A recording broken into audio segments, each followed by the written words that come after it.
It is the morning of the 1st of September, 1715, and the Chateau of Versailles near Paris is completely silent. Only a few of King Louis XIV's closest friends are standing around his bed.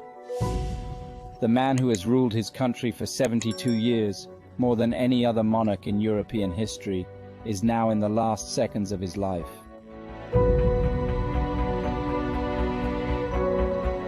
His era brought France to the height of its glory, conquering many territories and becoming a model for other European monarchies to emulate.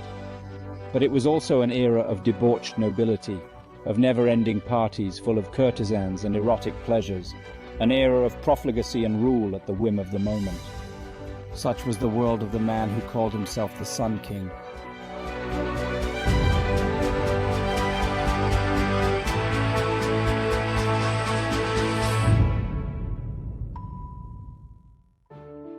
Louis XIV's journey to the French throne began very early, but it was not a straightforward one.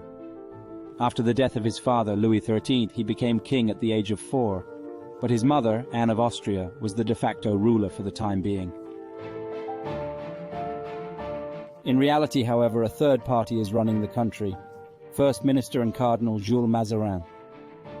As it later turned out, this ambitious man, who did not like to share his power, had a profound influence on Louis's later rule. Mazarin and Anna of Austria soon became an inseparable couple, and there was even talk of a love affair. In time, Mazarin began to personally oversee the Queen's household, took part in the upbringing of the young king, and gradually became the richest man in France. He owned vast counties, castles, owned a fleet of cargo ships, and liked to flaunt his money.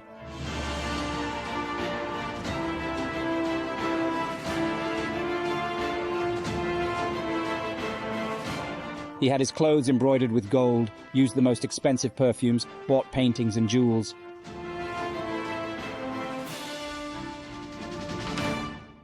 Between 1648 and 1653, he survived a revolt against him by disgruntled French nobles. He had to flee the country for a time. Until his death in 1661, he remained the king's chief advisor, confidant and man pulling the political strings behind the scenes.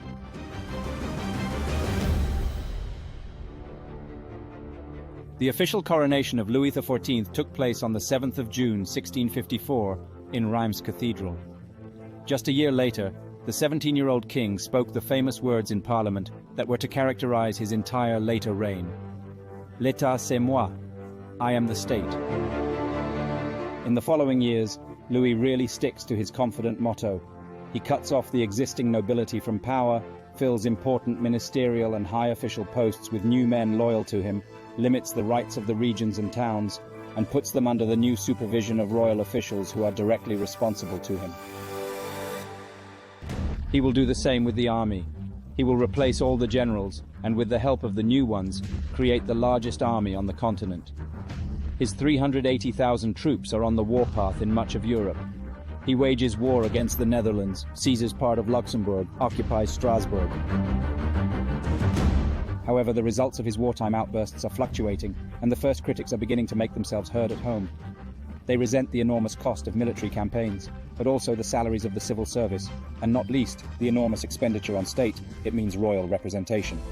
But Louis is not too worried about the dire state of the treasury.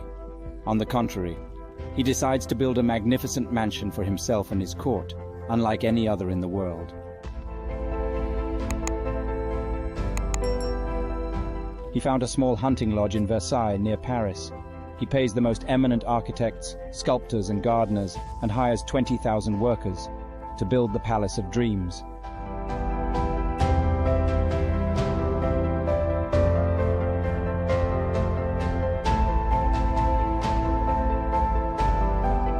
The rebuilding of Versailles took 50 years. At the end of it stood a chateau with hundreds of rooms decorated with gold and Venetian mirrors and filled with artistic gems. 250,000 trees grew in its gardens. 2 water canals flowed through them, and a promenade stretched for almost a kilometer in the center.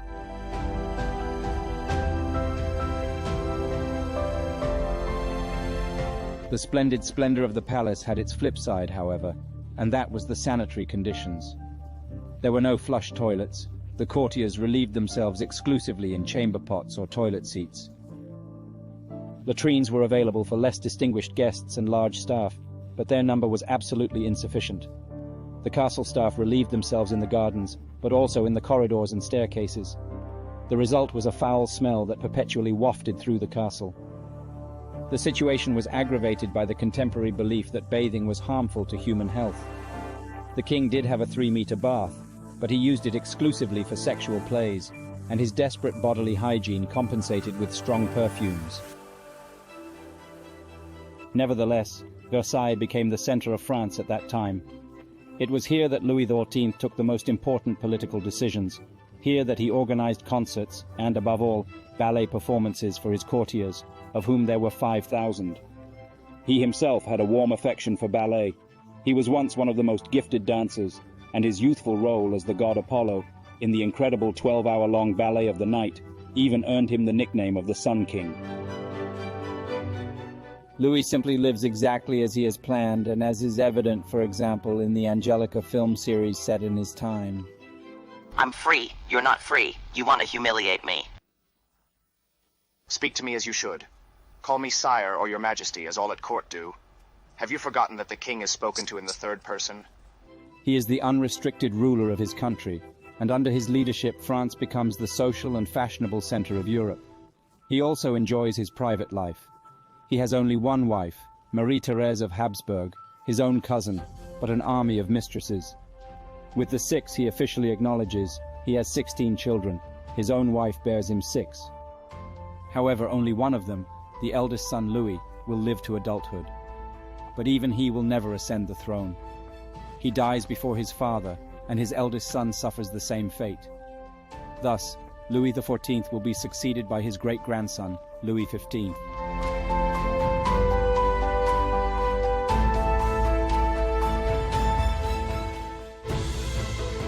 Towards the end of Louis's life, the idyll of life at Versailles is shattered. Further wars, especially with Spain, completely ruin the country financially. This is compounded by the cost of running the royal court, which takes more than a quarter of the state's income each year. To make matters worse, in 1709 a famine struck France due to crop failure, killing 600,000 people. That's too much even for an absolutist monarchy. Ordinary Frenchmen hate their king, and his courtiers are also gradually drifting away from him. Louis is trying to solve the situation by selling off his own assets, but it's not enough. Eventually he becomes depressed and secludes himself in his castle. The pain in his left leg, of which he begins to complain at this time, is a harbinger of his impending end. On the 13th of August 1715, Louis appears in public for the last time. 6 days later he goes to bed and never gets up again. Renowned doctors take turns in his bedroom, but they recognize too late that his leg is affected by gangrene. The surgeon decides on the only possible solution, amputation of the leg, but after several cuts he does not even finish it. The disease is too advanced.